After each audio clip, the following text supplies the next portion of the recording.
Both Jenny and I started to run, ever looking back behind us as the plane seemed to come right above us.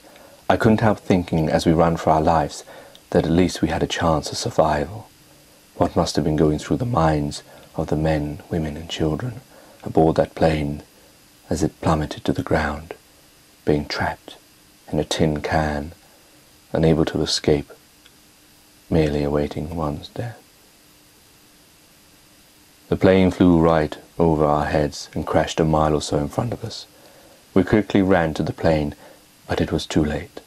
Flames engulfed it, and maybe it was best, as inside I could hear the screams of people as death was realized. I carried on filming the plane, quite why I am not sure, as I am not a voyeur, but I felt it necessary, as I could not look now upon it, but later I might need to. On the floor lay a man who had fallen out of the plane on impact. His body was crushed, and he was on his last moments of death. He was covered in blood.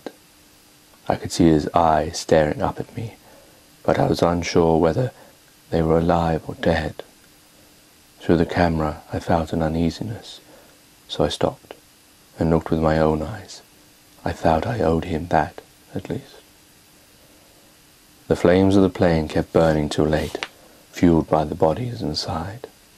Their terrible screams had ceased, and all now that was audible was the occasional crackle, like that of a barbecue.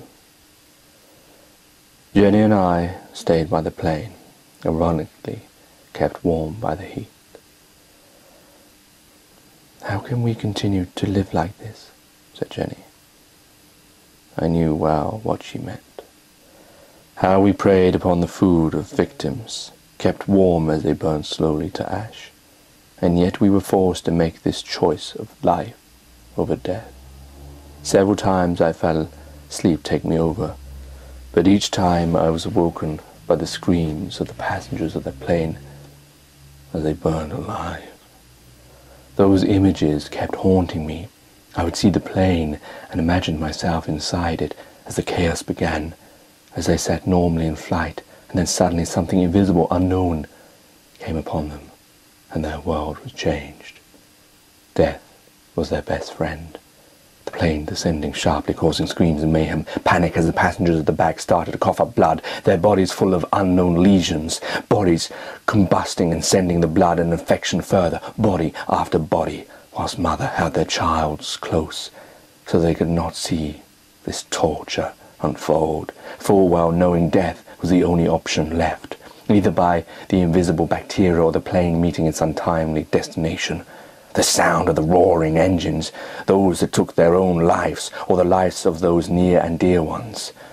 Oh, dear God, set me free of these visions and sounds. I looked at Jenny as she closed her eyes to sleep. I didn't really know whether she slept or not, but it gave me comfort to think that she was able to sleep.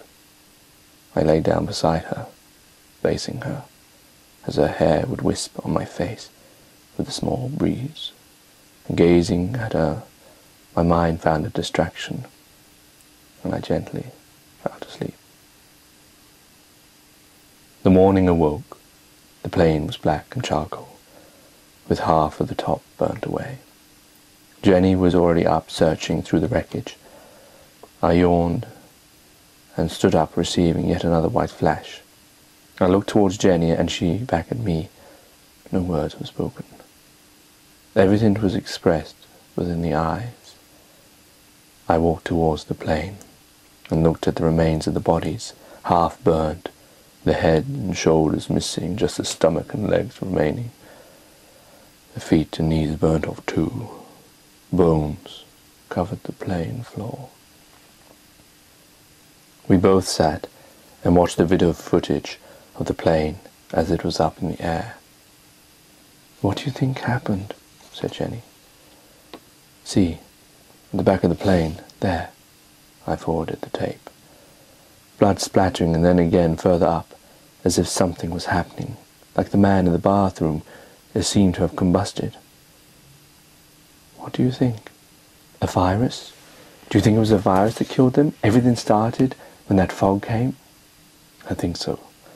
The plane must have been okay when it took off, and when it came within the city, then it started to dive, and people breathed in the bacteria, and then it crashed.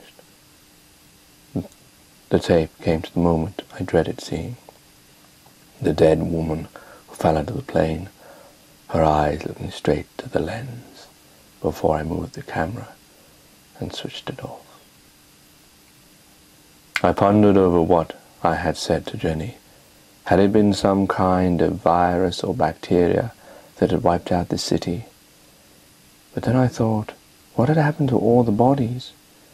We had only found a few so far, and not everyone had died. We were both very much alive.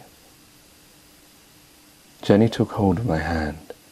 At first I was taken aback by this gesture. I looked towards her sad, forlorn big eyes as a tear rolled down her sweet face. I felt my heart melt and my soul sink. As I gazed into her eyes, I felt as if I would fall into her deep eyes. They seemed so alive and yet cried tears. I tightened my grip on her hand and tried my best to reassure her, but deep down I knew there was little reassurance. Our lives, whatever they had been in the past, were well and truly over. All that awaited us was oblivion.